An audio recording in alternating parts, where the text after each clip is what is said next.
Hey guys, welcome back to our YouTube channel Tech It Simple. Today, in this video, let's learn about how to get enrolled in Standard Chartered Bank online banking. So, let's get started. At first, let's get into any browser and source for Standard Chartered Bank. Click on this first website, where you can click on Login as well. Now, simply click on Login and click on Online Banking Login over here.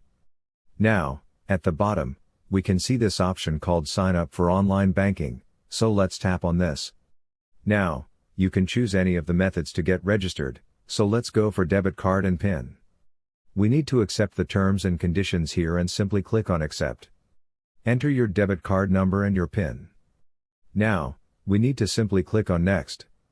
After this, we get into the next step, that is verification of our mobile number, and after that, the next step is we need to enter our temporary password to create a new online banking account. After that, we need to create personal login details, and afterward, registration will finally be completed.